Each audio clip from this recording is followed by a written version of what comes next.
barbecue. They gon' have barbecue. They gon' have barbecue. They gon' have barbecue. Get your barbecue on. Get your barbecue on. Get your barbecue.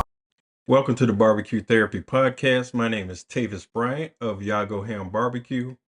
Have you ever stood around a smoker or a grill and felt the world fade away? Now that's BBQ Therapy. Today joining us for a therapy session is one Tim Scheer. You might have heard of him, but if not, I'm going to introduce you to him.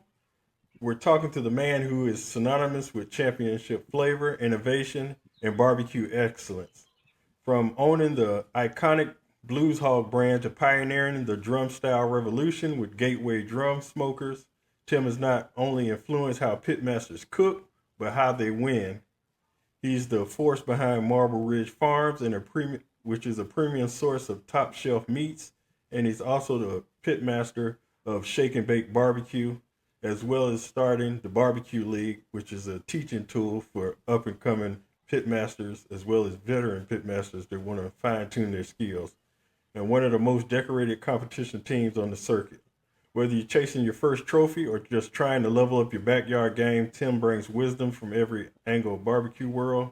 Let's dig into how he builds flavor, leads innovation, and keeps the fire lit, literally and figuratively.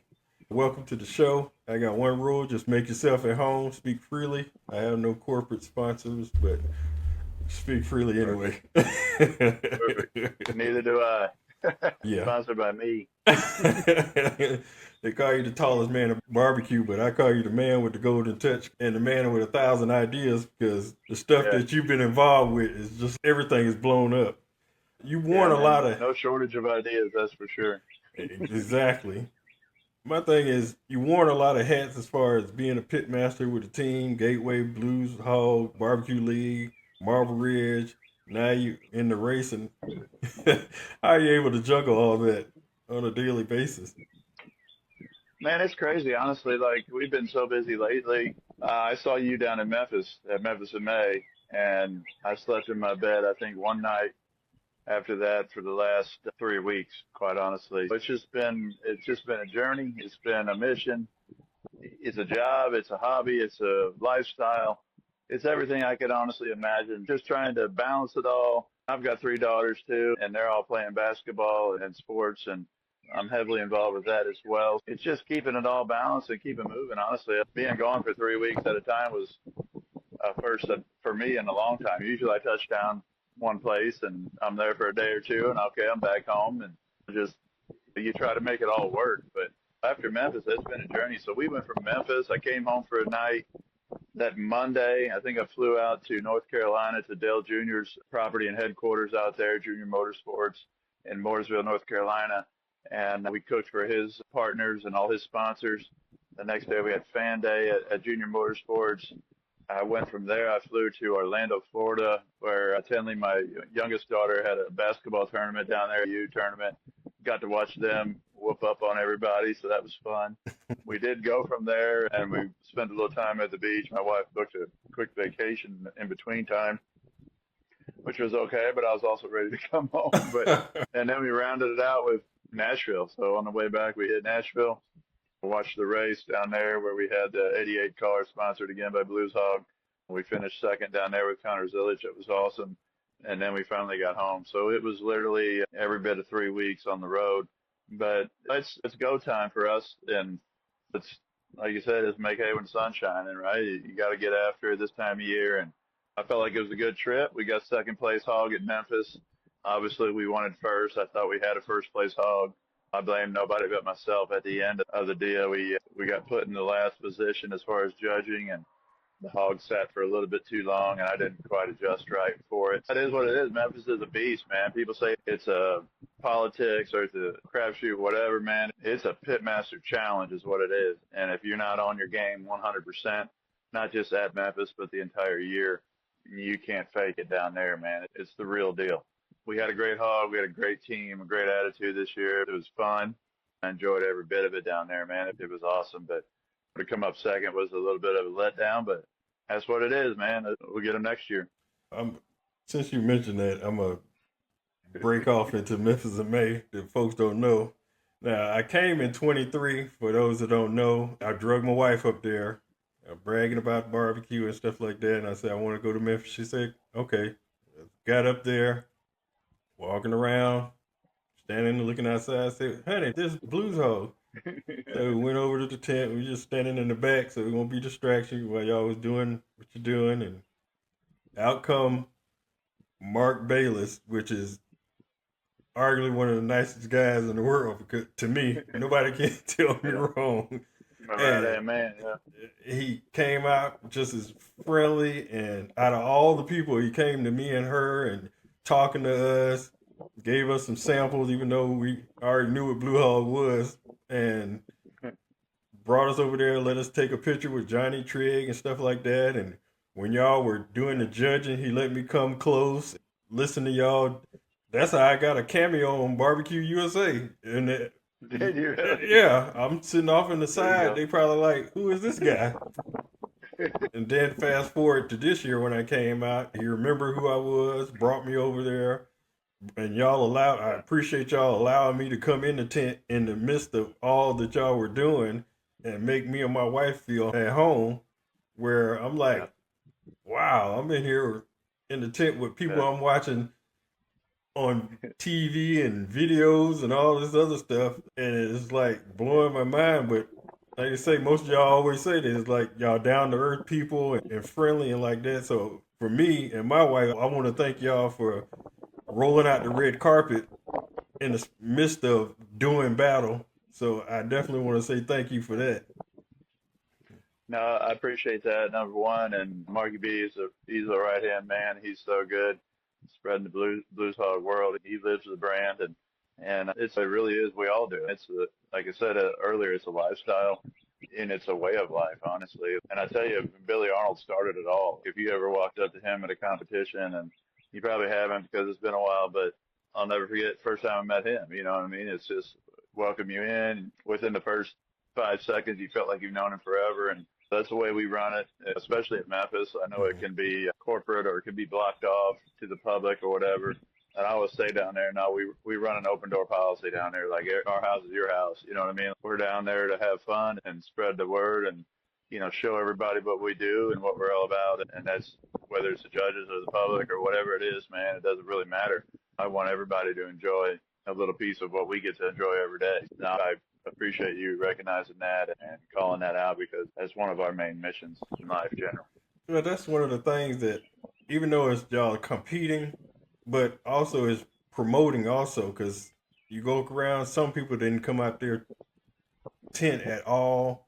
You got public walking around, but you selling products and you want people to buy your stuff, but you won't come out and say, hey, how you doing? Welcome.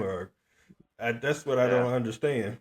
I feel bad because at Memphis in May, the last couple of years, we're in the very, very back corner. Yeah. So we don't get a ton of traffic, honestly. And we're one of the teams that actually likes the traffic and we like to interact. And obviously, we want to promote the brand because it's really taken off. And we love the interaction. Like we work every day of the week trying to produce a good product and sending it out and hoping it hits. And it's nice to see the interaction with people and the feedback and everything else. We're set up for that and we enjoy that part of it. But I also feel bad at Memphis because we've got so much to do. There's so many categories, and you're turning in Thursday, Friday, and Saturday, and it's hard to make an effort to get out and about and see everybody sometimes, but we always try to, and we call it doing a walkabout or whatever, and trying to say hi to everybody. But this is one of the things about Memphis in May. You got to be on, and it doesn't matter if it's judging time or 2 days before. There's judges walking around every day down there, and they're not. Some of them don't always say that I'm a judge. They might come over and they might be judging you 2 days before they're even judging. They don't know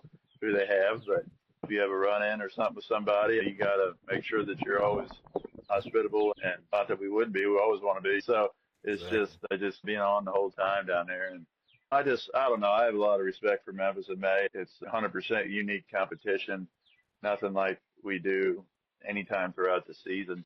When it comes around every year, it's always a huge deal for us. And it's just that and American Royal and just like Jack Daniels and some of these other ones, man. It's just every time you go there, you feel privileged to be there and to be allowed to cook there. And you just want to make the most of it while you're there. Exactly.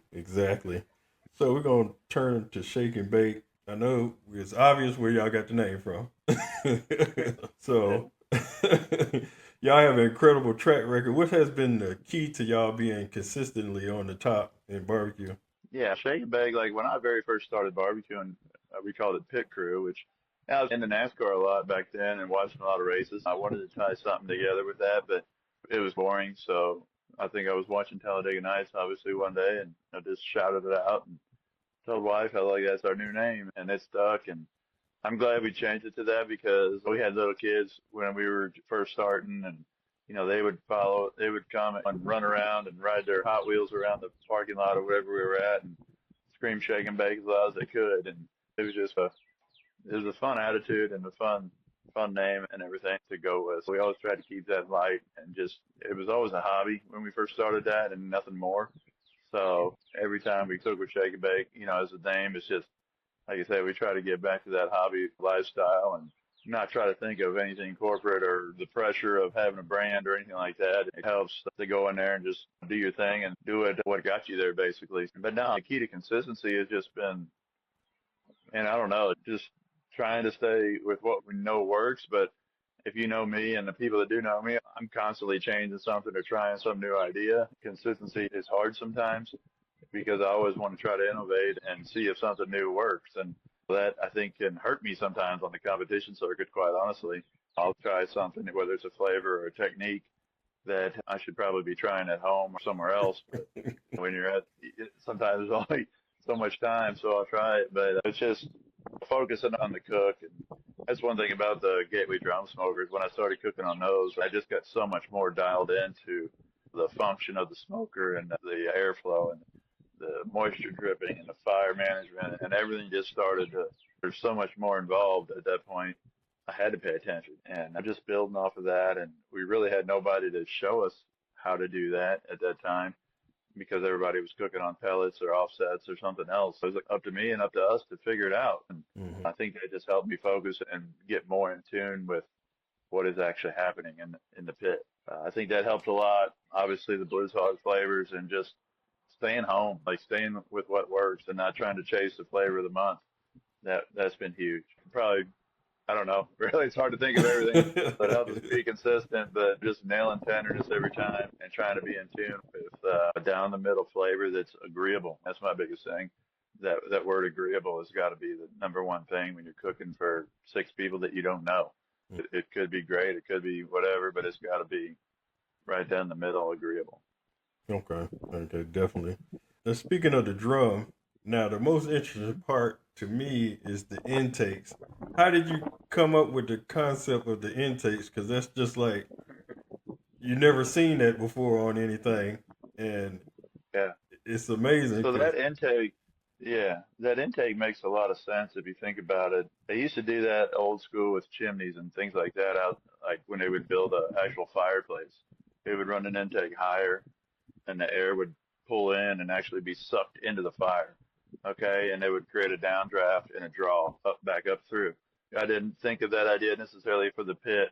Some of my buddies helped me out with that were cooking on drums before that and everything. And I wasn't sure either, but when I researched it and tried it out, it made a lot of sense. With those intakes being up higher like that, the heat of the fire is going to pull that air in, feed the fire consistently, and with the exhaust above it, it's going to naturally draw. And that's a huge thing with what we do on the drum smoker. That air's constantly moving.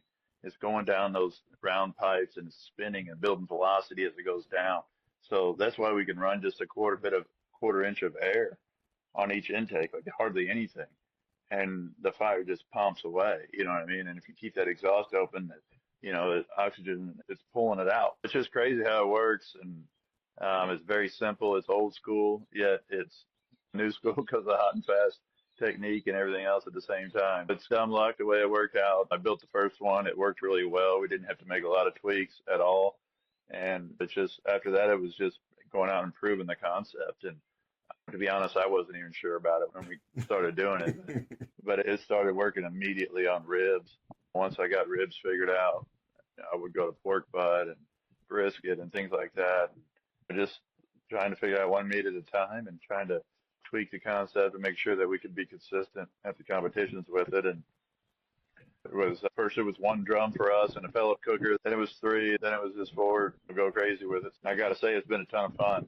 I'm a piddler. Like I don't sit still, as you can probably imagine. I like to mess with stuff and look at the pit and see how it's doing. And that style, that drum cooker just fit my style more than anything. I was on pellets before and offsets and opening the door, you lose heat. All that stuff was terrible for me because I always wanted to be looking. The drum smoker just fit my style, and we just ran with it.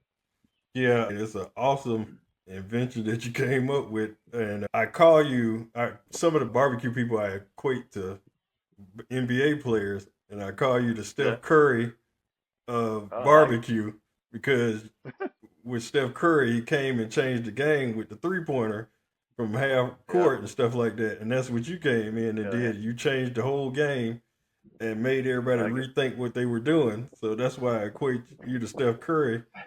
Of course, I love that, man. And we've had sayings over the years with Gateway drum smokers, breaking the rules never tasted so good. Just things like that. Like everything you thought you knew, just chuck it and start over because we're hot and fast. We actually have an actual trademark on that term. Wow. At the beginning, we got to have that. And so there's so many things. Like you said, it's just been a fun, just like Shake N Bake. This has been a lifestyle, a hot and fast lifestyle, like grip and rip it type of thing. And it's just, honestly, it's made barbecue a lot more entertaining for me. And just the whole thing has just been a hoot, man, honestly. Exactly. I mean, it's caught on because they right in their mama got a drum now. Yeah, you're right. You're right. Yeah, we used to go to a contest and people would come up to me because they thought we couldn't afford a smoker or something. Just, what the hell are you guys doing here with the trash cans or whatever? And now you go and I would say 90% of the teams have one. It's pretty funny actually. Did they have to paint? Did you paint them back then, or were they natural? Man, right off the bat, I painted quite a few of them. Pretty nice, but there was definitely some ones that were ratty looking too. It's just been, either way, it works fine on the inside. Yeah. Let me ask you about that. What's one mistake people making when they're cooking on a drum for the first time? And also, what's the best meat to start off to get a feel for the smoker?